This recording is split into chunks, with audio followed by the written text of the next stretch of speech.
ሰላም ሰላም ዩናይትዳውያን እንዴት ናችሁ? ቤተሰቦቻችን ሁሉ ሰላም ተገኘን። ዛሬ ጨዋታ ቀን ነው። ምሽት 1 ሰዓት ከ30 ማንቸስተር ዩናይትድ በኤፍኤ ካፕ በኦልትራፎርድ ብራይተንን የሚገጥም ይሆናል። ትንሽ ጠንከር ያለ ጨዋታ ነው። ከዚህ ጨዋታ በፊት የክለባችን ጊዜያዊ አሰልጣኝ የሆነው ዳረን ፍሌቸር ምን ተናገረ ስለ ጨዋታው የሚለውን በተለይ ስለ ሼሽኮ የሰጠው አስተያየት አለ። እሷን ነገር አንስቼ እንዲሁ አውራቸዋለሁ። ከዛ ውጪ ዩናይትድ በአፍኮን ምክንያት አጥቶ የነበራቸውን ሁለት ወሳኝ የሆኑ የፊት መስመር ተጫዋቾቹን መልሶ አግኝቷል። በጣም ጥሩ ዜና ነው ለማንቸስተር ሲቲ ደርቢ ጨዋታ እነኚህ ተጫዋቾች እንደሚደርሱ ተረጋግጧል። አሁን ዩናይትድ ሙሉ የማጥቃት ኃይሉን አግኝቷል ማለት ይቻላል። ስለ ሩበን አሞሪም ስንብት መረጃዎች አሁን መውጣታቸውን ቀጥሏል። አሞሪም በነገራችሁ ላይ ትላንት ወደ ፖርቹጋል ደርሰው በፖርቹጋል ሲኤንኤን አቀባበል ተደርጎላቸው ጥያቄ ቀርቦለት ነበር። አሞሪም ግን የሰጠው ምላሽ እንዲሁ አለ። ቤተሰቦቻችን አሞሪም ፖርቹጋል ከደረሰ በኋላ የተሰሙ ስለ አሰልጣኙ ስንብት የተወሩ ወሬዎች አሉ። አማድ የተናገረው ነገር ከዊልኮክስ ጋር የነበራቸውም ትንቅንቅ አዳዲስ ነገሮች ወጥተውበታል። እነሱንም እናያለን። በዝውውር ዜና የዘርክዚ የዩናይትድ ቆይታ ሁኔታ እንዲሁም የማርከስ ራሽፎርድ ባርሴሎና ቋሚ ኮንትራት ወይም ዝውውር ሁኔታን በተመለከተ መረጃ አለን። ከአርሰናል ጋር አንድ ተጫዋች ለማስፈረም አጥቂ ነው እየተፋለሙ እንደሆነ፣ ከአትሌቲኮ ማድሪድ ከኮነር ጋላገር ይልቅ ሌላ ተጫዋች ለማምጣት አስበው እንዳሉ ዩናይትዶች ተነግሯል። ፋብሪሶ ሮማኖ ደግሞ በአማካይ ዝውውር ላይ ያለውን ነገር የዩናይትድን እንቅስቃሴ ቁርጡን ተናግሯል። አማካይ ያስፈርማሉ ወይ በዚህ ጥር የዝውውር መስኮት ለሚለው ነው ፋብሪሶ ምላሽ የሰጠን። ምን ተናገረ? ይህንንም ትሰማላችሁ። ብቻ አብራችሁኝ ስትቆዩ ቤተሰቦች ላይክ ማድረግ እየተሳናችሁ ነው። በጣም ተቀዛቅዛችኋል። ትገባላችሁ፣ ታያላችሁ ዜናውን 5000 6000 ቤተሰቦቻችን ግን ላይክ የምታደርጉ 300 ሆናችኋል። ትላንት ይሄ መሆን የለበትም። ፋሚሊዎች ሁላችሁም ላይክ አድርጉ። እንድትከታተሉኝ ነው እስከ መጨረሻው እንዲሁ በላይክ ከማድረግ ውጭ የምጠይቃችሁ። መልካም ቆይታ። የኤፍኤ ካፕ ጨዋታዎች ከትላንት ጀምሮ ተደርገዋል። ዛሬም ይቀጥላሉ። ትላንት በርከት ያሉ ጨዋታዎች ነው የተደረጉት። ዛሬ ክለባችን ማንቸስተር ዩናይትድ ምሽት 1 ሰዓት ከ30 ብራይተንን የሚገጥም ይሆናል። ምናልባት ከምድብ ድልድሎቹ ትንሽ ትላንት ከበድ ያሉ ጨዋታዎች ነበሩ። ለምሳሌ ቶተንሃም ከአስቶን ቪላ ጋር የተገናኙበት፣ እንደዚሁም ሜይ ቢ ምናልባት እንግዲህ ኒውካስል እና በርንመዝ የተገናኙበት ድልድል በጣም ጠንከር ያለ ይመስላል ዩናይትድን የደረሰው። እንደ ሲቲ ደግሞ በጣም ቀላል የሆኑ ተጋጣሚዎች ነው እንግዲህ የደረሳቸው።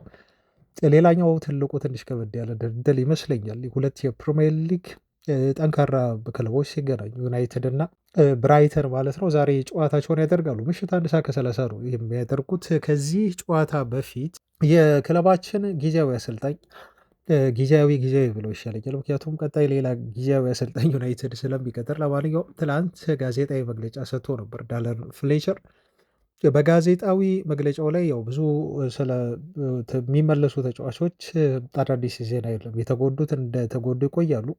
በጤንነት ያሉ ተጫዋቾች በሙሉ ዝግጁ ናቸው ማለት ነው ጨዋታውን ለማድረግ የዛሬውን እና ስለ ተጫዋቾች ከጉዳት መመለስስ በተለይ ስለ ማቲያስ ዴሊክት እና እንደዚሁም ሃሪ ማጉዌር አዲስ የተሰማ ዜና የለም። ግን በአንዳንድ ጉዳዮች ላይ እንደው ትኩረት የሚስቡ ምላሾችን ሰጥቷል ፍሌቸር። ለምሳሌ ማንቸስተር ዩናይትድ በበርንሌው ጨዋታ ላይ ሲጫወት የጨዋታው ኮከብ ያስባለውን እንቅስቃሴ ያደረገው ቤንጃሚን ሼሽኮ፣ ከዛ ውጭ ደግሞ በአጠቃላይ ፕሪሚየር ሊጉ የሳምንቱ ምርጥ ተጫዋች ተብሎ ፕሌየር ኦፍ ዘ ዊክ ሽልማት ያገኘው ሼሽኮ የልፋቱን ውጤት ነው ያሳየን በበርንሌው ጨዋታ ዕለት በሚል ስለ ሼሽኮ ተጠይቆ አስተያየቱን ሰጥቷል ማለት ነው ፍሌቸር። በበርንሌው ጨዋታ ድንቅ የሆነው ቤንጃሚን ሼሽኮ ምክንያቱ ምን እንደሆነ ወይንም ደግሞ ለብቃቱ መሻሻል ከሩበን አሞሪም መልቀቅ በኋላ የዳንኤል ፍሌቸር እገዛ እንደነበረው ሲጠየቅ ነው እንግዲህ እሱ አስተያየቱን የሰጠው ማለት ነው። በዚህ መልኩ ምስጋናው የሚገባው ለኔ ሳይሆን ለራሱ ለቤን ነው ሲል አድንቆታል። ይህንን ያደረገው በራሱ ከፍተኛ በሆነ ጥረት ነው ሲል የተናገረው። እኛ ያደረግኩት ነገር ከጨዋታው በፊት የቪዲዮ ትንታኔዎችን ሰርተን በደንብ አድርገን አሳይተው ነበረ ብሏል። ከጨዋታው ቀደም ብሎ እሱ ግን በጣም እንዲሁ ጠንክሮ ልምምድ ወቅት ላይ ሰርቶ ነበር ብሏል። ስለዚህ ቤንጃሚን ሼሽኮ ከዛ ጨዋታ በፊት እንደው የሰራው ነገር ቢኖር ዳረን ፍሌቸር ለተጫዋቹ የተለያዩ ቪዲዮዎችን በእንቅስቃሴ በሙቭመንት ዙሪያ የቱ ጋር መቆም እንዳለበትን ምን ማድረግ እንዳለበት የሚያሳይ ሾርት ክሊፕ ቪዲዮ ብቻ እንዲመለከት አድርገነዋል እንጂ ከዛ ውጪ ልፋቱም ጥረቱም የተጫዋቹ ነው። ተጫዋቹ ጠንክሮ ሲለማመድ ቆይቷል። በእኔ አሰልጣኝነት ጊዜ ብቻ አይደለም፣ ከሩበን አሞሪም በአሰልጣኝነት ጀምሮ በጣም ጠንክሮ ልምምዱን ሲሰራ የቆየ ተጫዋች ነው። ጨዋታዎቹን በጥንቃቄ እኛም ቢሆን ተንትነንለታል። ስለዚህ ለዚህ ቅጽበት በርትቶም እንደዚሁ ተጫዋቹ ተፋልሟል ሜዳ ላይ። እኔ የምመራው ጨዋታ ላይ ይህ መከሰቱ ቤንጃሚን ሼሽኮ ወደ ጎል ማስቆጠር መመለሱ፣ በተለይ እኔ ቡድኑን በመምረሁበት ጨዋታ ላይ ይሄን መመልከቴ በጣም ያስደስተኛል። ለእሱም ቢሆን እጅግ ታላቅ የሆነ ስለ ስኬቱ ደስታ እንደተሰማኝ እገልጽለት እወዳለሁ ሲል ነው ሴስኮን ያደነቀው ማለት ነው። ስለዚህ ተጫዋቹ ጎል ማስቆጠሩ በራሱ ጥረት እና ልምምድ ወቅት ላይ በጣም ጠንክሮ ስለሚሰራ ስለሚለፋ ነው እንጂ የተለየ ነገር ያደረግኩት ነገር የለም በሚል ነው ማለት ነው ፍሌቸር በትላንቱ ጋዜጣዊ መግለጫ ላይ ስለ ቤንጃሚን ሼሽኮ አስተያየቱን የሰጠው።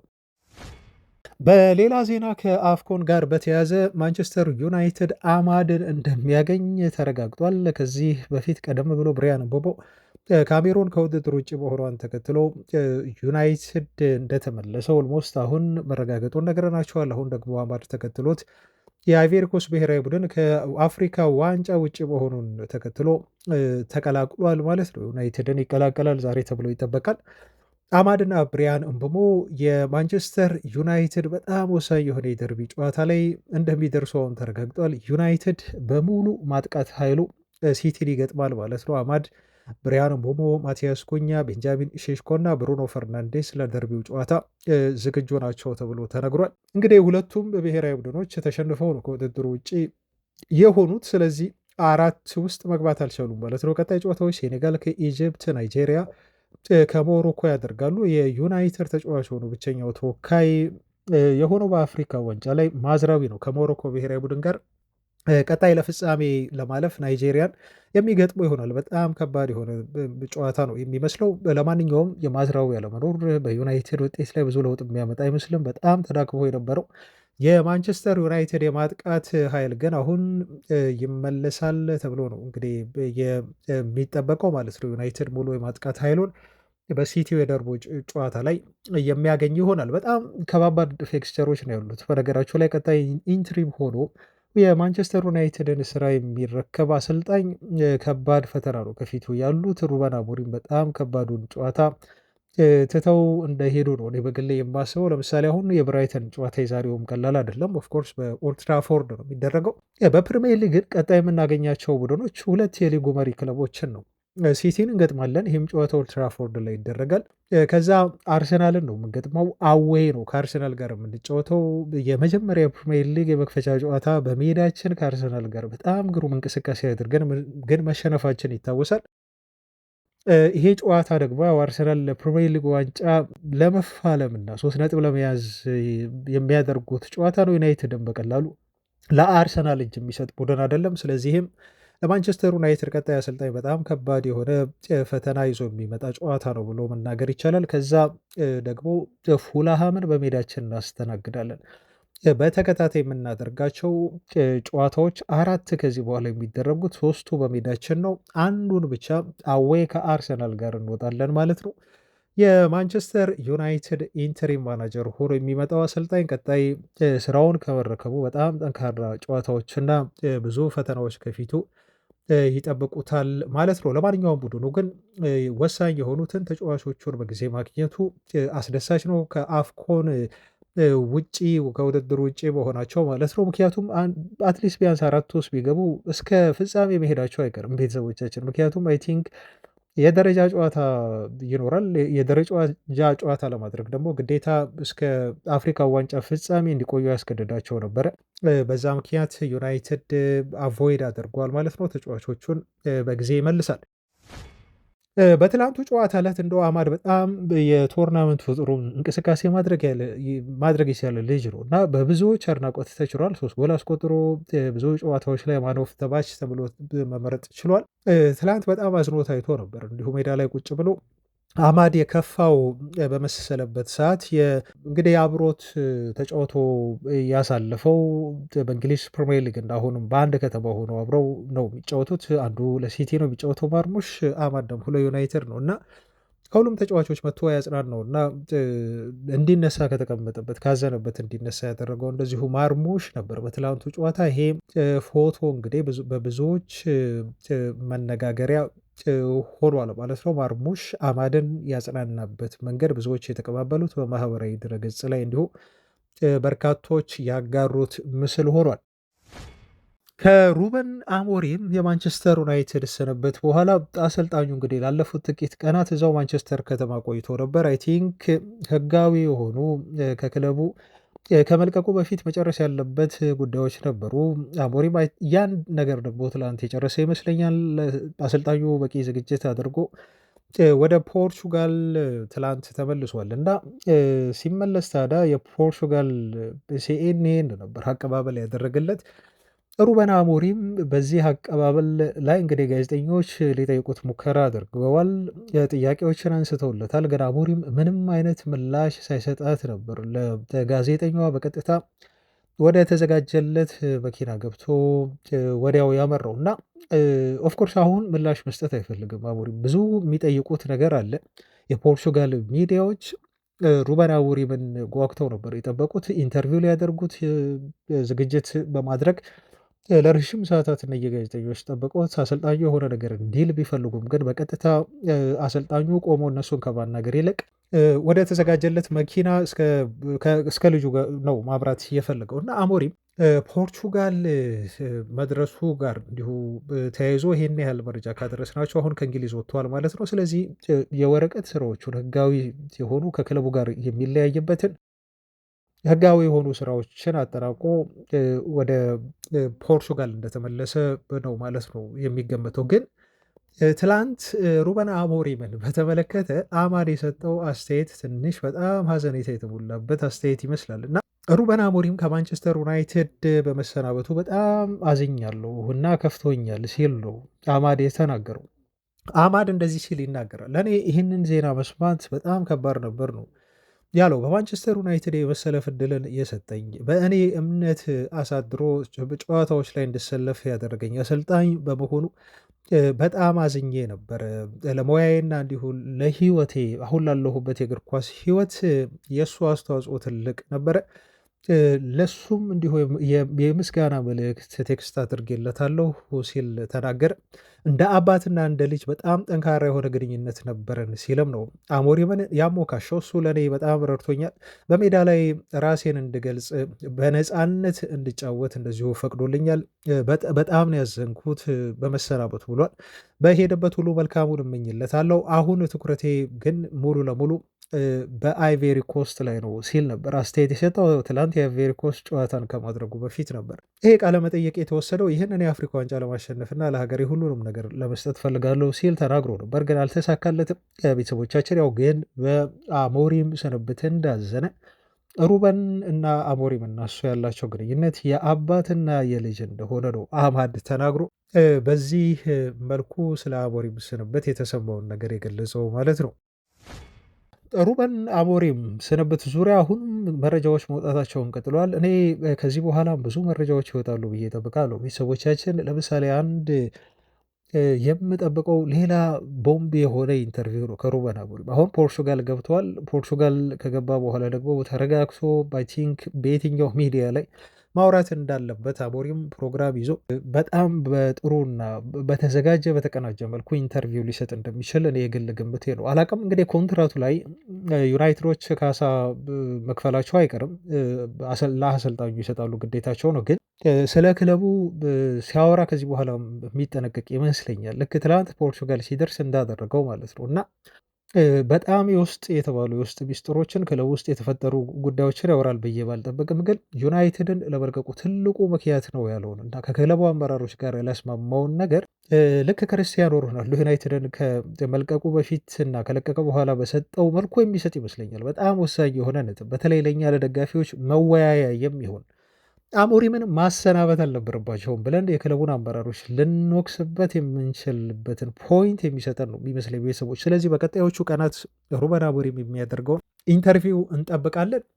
ከዛ ኢንተርቪው በፊት ግን ትላንት አንድ የወጣ ነገር አለ ከክለቡ ቅርብ የሆኑ ሰዎች ዊልኮክስ በተደጋጋሚ ጊዜ አሞሪም ተጫዋቾቹን በሚያሰለጥንበት ሰዓት እየመጣ እሱ ማናጀር እንደሆነ እና ሩበን አሞሪም የክለቡ ኮች ብቻ እንደሆነ እንዲሰማው የሚያደርጉ ውሳኔዎችን ሜዳ ድረስ መቶ ሁሉ እስከ ማሳለፍ ደርሶ ነበር ብሎናል ዘሰን ጋዜጣ ትላንት። ኤክስክሉሲቭ በሚል አምዱ የኔ ብቻ ነው ያገኘሁት መረጃ በሚል ነው ዊልኮክስ በጣም ኤክስተርምሊ በአሞሪም ስራ ላይ ጣልቃ ሲገባ እንደነበር እና ሩበን አሞሪም አሰልጣኝ ብቻ እንደሆነ እንዲሰማው ሲያደርገው እንደነበረ ዝርዝር የሆነ ዘገባ ዘሰን ጋዜጣ ያወጣው ማለት ነው። እና ዘሰን ያው ታውቃላችሁ ስለ ማንቸስተር ዩናይትድ እንደው አንድ በቅርቡ በጣም ጥሩ የሆነ ጋዜጠኛን ቀጠረ እንጂ ከዚህ በፊት የሚያወራቸው ወሬዎች የታይብሎይድ ወሬዎች ናቸው። በጣም ሩመር የበዛባቸው እርግጠኝነት የጎደላቸው ዘገባዎችን ነበር የሚሰራው። አሁን ግን ከክለቡ ቅርብ የሆኑ የውስጥ ምንጮች ያገኘሁት ብሎ ነው ሰፊ ዘገባ ይሄን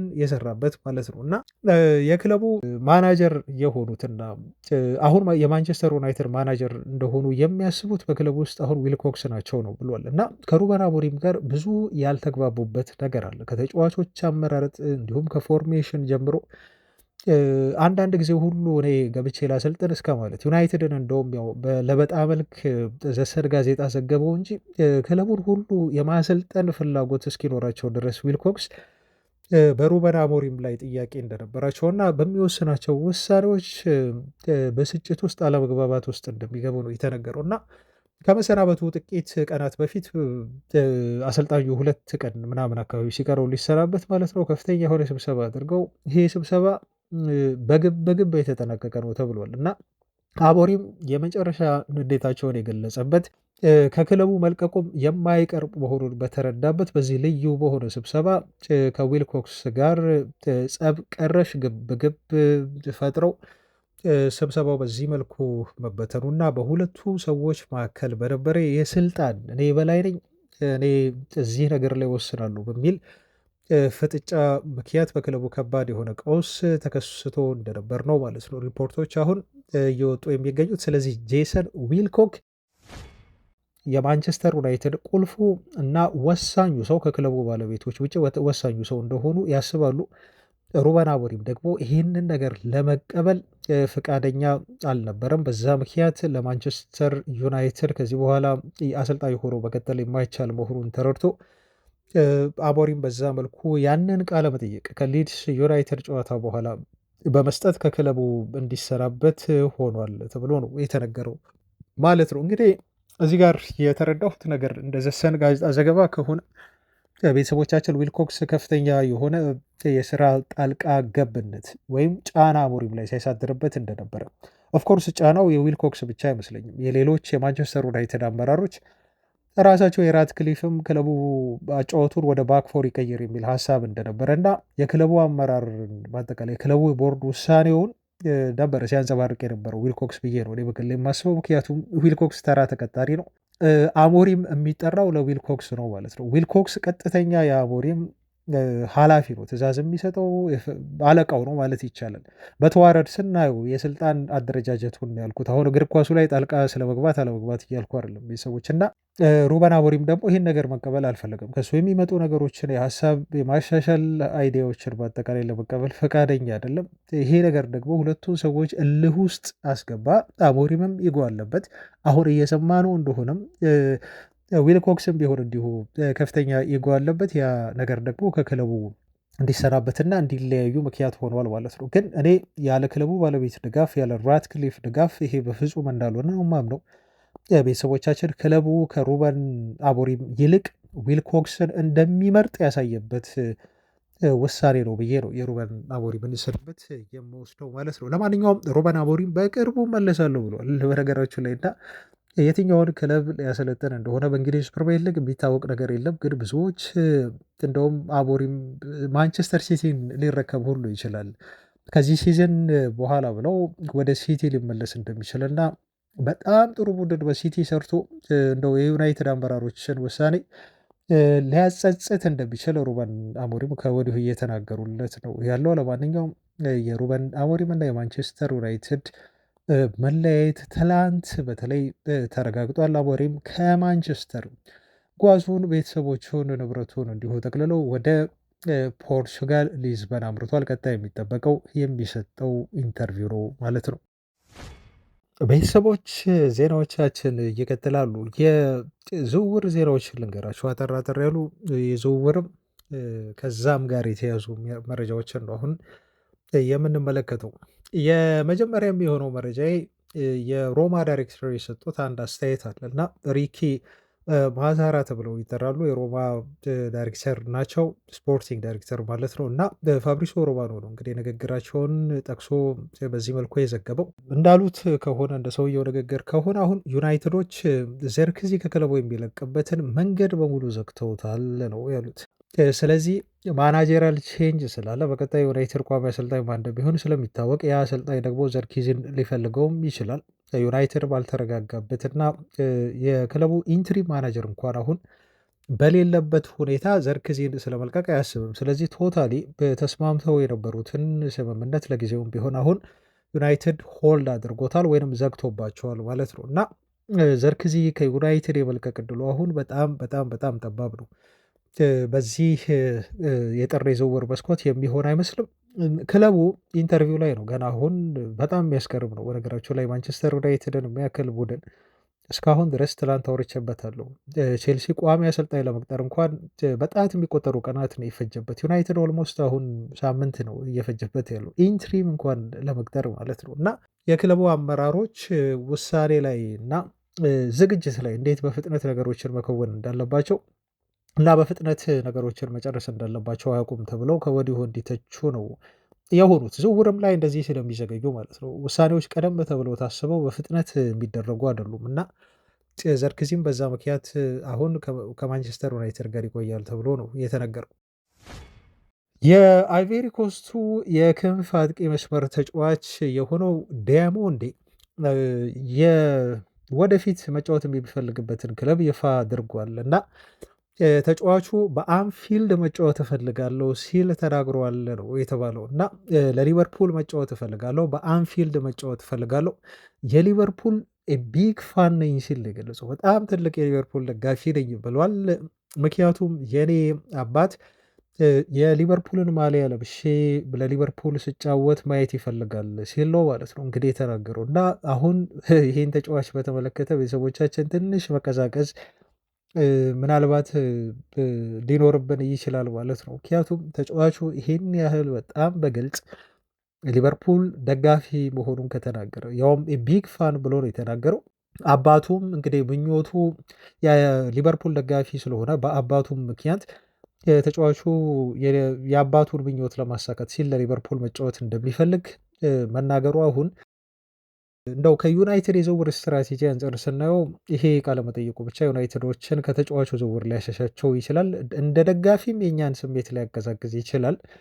አሁን ሊመጣ የሚችለው ወደ ዩናይትድ ሊቨርፑል ካልፈለገው ብቻ ነው ማለት ነው። እና ቤተሰቦች ይሄ ልጅ አሁን በቃ አቋሙን ግልጽ አድርጎ የዩናይትድ ታሪካዊ ተቀናቃኝ የዩናይትድ የምንጊዜም ባላንጣ በእንግሊዝ ፕሪሚየር ሊግ ውጤትን መሰረት የምናደርግ ከሆነ እና ፍጹም በጠላትነት የሚተያዩ ክለቦች የአንዱ ደጋፊ መሆኑን የገለጸው። በእርግጥ በዘመናዊ እግር ኳስ እንደዚህ አይነት ነገር አይሰራም። የሊቨርፑል ደጋፊ ስለሆነ ለዩናይትድ መጫወት አይችልም ብሎ ነገር የለም። ምክንያቱም ብዙ ተጫዋቾች ከአርሰናል ወደ ዩናይትድ መጥተው ተጫውተዋል።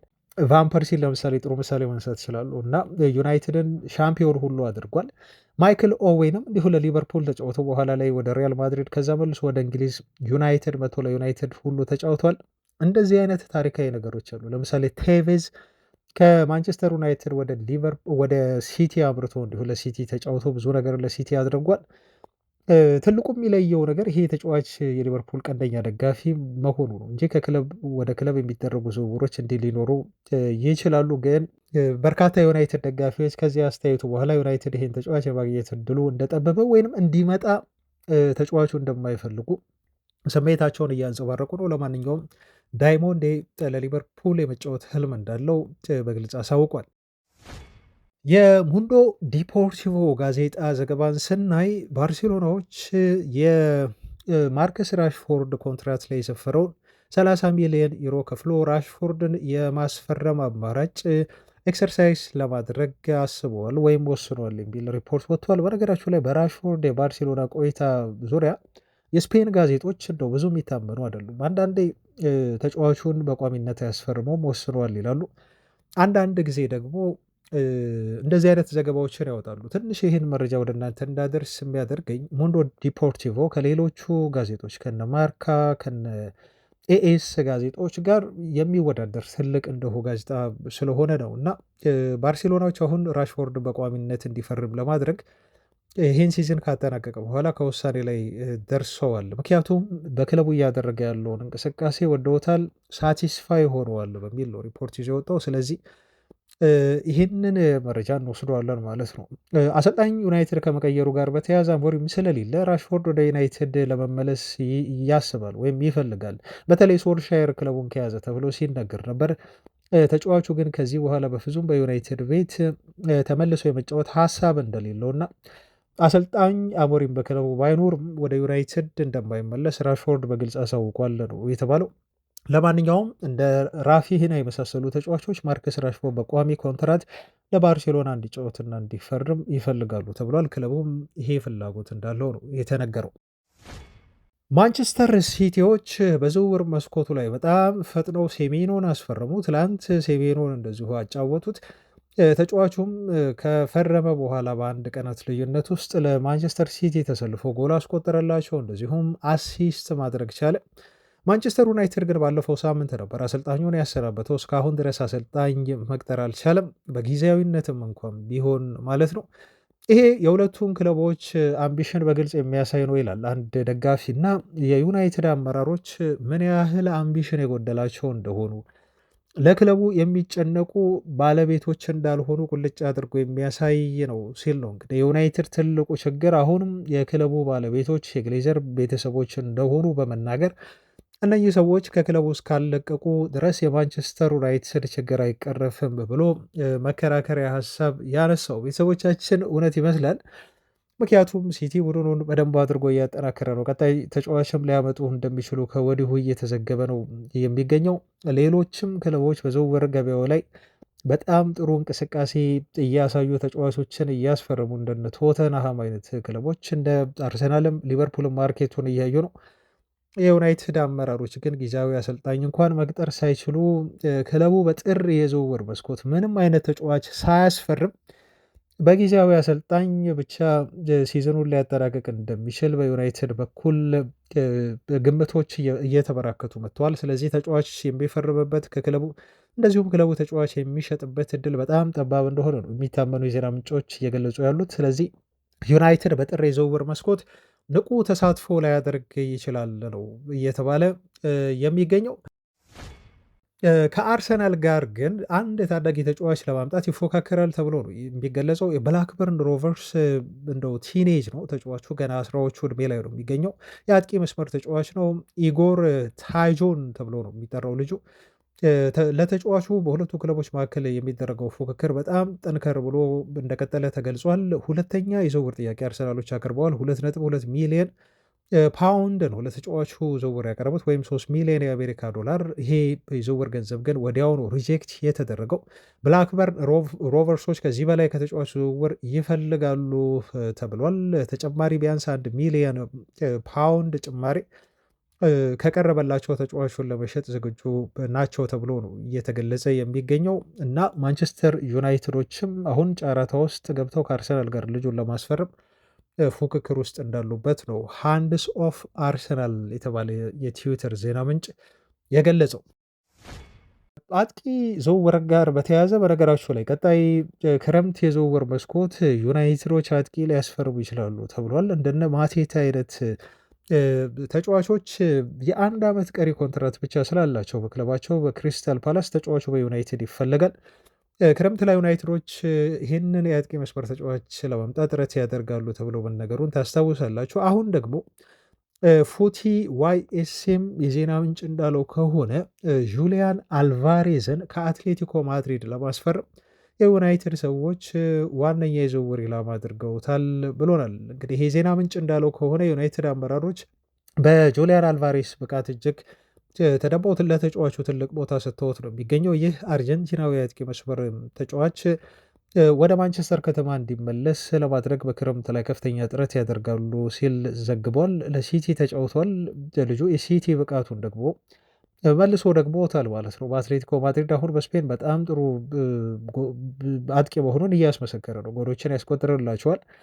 በእንግሊዝ ቀደም ብሎ የመጫወትም እንዲሁ ልምድ ስላለው ደግሞ ለዩናይትድ ተጫዋቹ ሁነኛ አጥቂ ይሆናል እና አሁን እየተሻሻለ የሚገኘውን ቤንጃሚን ሼሽኮን ያግዘዋል፣ ጫናውንም ይቀንስለታል። ሼሽኮ በደንብ ብቁ አጥቂ እስኪሆን ድረስ ተብሎ ጁሊያን አልቫሬስ ቀጣይ ክረምት ላይ ወደ ማንቸስተር ዩናይትድ እንዲመጣ ክለቡ ጥያቄ ያቀርብለታል። ተጫዋቹም ቢሆን የዩናይትድን ጥያቄ ይመለከታል። ወደ እንግሊዝ የመመለስ ፍላጎት አለው ተብሎ ነው የተነገረው። እንግዲህ ጥሩ የሆነ የዝውውር ገንዘብ የሚያቀርብ ከሆነ ዩናይትድ አትሌቲኮ ማድሪድ ሻጭ ክለብ ነው፣ ተጫዋቹን ስለመሸጥ ሊመለከት ይችላል ተብሎ ነው እየተዘገበ ያለው። በመጨረሻም የፋብሪሶ ሮማኖን የትላንት ዜና ላድረሳቸው። የአማካይ ዝውውርን በተመለከተ ብዙ ነገሮች በተደጋጋሚ የቀረቡ ናቸው ቤተሰቦቻችን እና ዩናይትድ የተለየ የአማካይ ክፍል ኢላማ ያለው አይመስልም። አሁንም አሰልጣኝ እስካልቀጠሩ ድረስ ቋሚ የሆነ የአማካይ ስፍራ ተጫዋች ስለሚያስፈርሙበት ሁኔታ በጥር የዝውውር መስኮት ክለቡ ማሰቡ በጣም ነው ከባድ የሚሆነው። በክረምቱ ግን ከወዲሁ ማቀዳቸው እርግጥ ነው። ቤተሰቦቻችን የትኛውንም አሰልጣኝ ይቅጠሩ ክለቡ በአማካይ ቦታ ላይ ሁለት ዝውውሮችን ለመፈጸም ነው እያሰበ ያለው። የብራይተኑን ካርሎስ ባሌባ እና ትላንት እንዳልናቸው የኖቲንግሃም ፎረስቱ ኤሊየት አንደርሰን የክለቡ ሁለት ተቀዳሚ የአማካይ ስፍራ ዝውውር ኢላማዎች ናቸው ብሏል ፋብሪሶ ሮማኖ። ግን እዚህ ጋር አንድ ነገር ላይ አስምሯል። ፋብሪሶ እንዳለው ከሆነ የሁለቱ ተጫዋቾች ዝውውር በጥር የዝውውር መስኮት የመፈጸም እድሉ በጣም ጠባብ ነው ብሏል። ስለዚህ ሁለቱን ተጫዋቾች ለማግኘት ዩናይትድ እስከ ቀጣይ ክረምት የዝውውር መስኮት ድረስ መጠበቅ እንዳለበት እና ክለቡ የተጫዋቾችን የነኝህን ሁለት አማካዮች ተጫዋቾች ዝውውር ለመፈጸም ክረምት ድረስ መጠበቅ ይገደዳል ብሎ ነው በጥር የዝውውር መስኮት ምንም አይነት የአማካይ ዝውውር ዩናይትድ ላያደርግ እንደሚችል የዘገበው ፋብሪሶ ማለት ነው። ቤተሰቦቻችን በዩናይትድ በጥብቅ ሲፈለግ የነበረው ኮነር ጋላገር ሁሉ ወደ አስቶን ቪላ ያመራል ተብሎ አስቶን ቪላዎች ኢቨን አሁን ባላቸው አማካይ ስፍራ ላይ ጋላገርን ለማስፈረም እንደተቃረቡ ከአትሌቲኮ ማድሪድ ሰሞኑን ዘገባዎች እየወጡ የሚገኙት። ስለዚህ ዩናይትድ ጋላገርንም ለአስቶን ቪላ አሳልፎ ሊሰጥ ነው ማለት ነው። እንግዲህ ለዛ ነው የክለቡ አመራሮች አምቢሽን የላቸውም። እንዲሁ ክለቡን ከማጠናከር ይልቅ እነሱ ትኩረት ያደረጉት የፋይናንሱን ጉዳይ እና ይሄ ውሳኔ አሰጣጥ ላይ በጣም ዘገምተኛ መሆናቸው ነው። እንደው ስንብቱ የአሞሪም ትልቁ የክለቡ ችግር ያ አሰልጣኝ ነው ማለት ብቻ ሳይሆን የክለቡ አመራሮችም ከፍተኛ የሆነ ችግር እንዳለባቸው የክለቡ ባለቤቶችም ሮይ ኪን እንዳለው እኔ ቀጣዩ አሰልጣኝ ማንም ይሁን ማንም ዩናይትድን የያዘው አይጨንቀኝም፣ እኔ ትኩረት የምሰጠው የግሌዘር ቤተሰቦች መቼ ክለቡን ይለቃሉ የሚለው ላይ ብቻ ነው ብል ሲል ሮይ ኪን የተናገረው ማለት ነው። ለማንኛውም ለዛሬ ያስኩላችሁ መረጃዎች እነኝህን ይመስላሉ። ቤተሰቦች እንግዲህ ነገ ዛሬ ጨዋታ አለን። ስለ ጨዋታው እናወራለን። ነገ ከመልካም ውጤት ጋር እንደምንገናኝ ተስፋ አደርጋለሁ። እስከዛ ሰላም ሁኑ ቤተሰቦች ባይ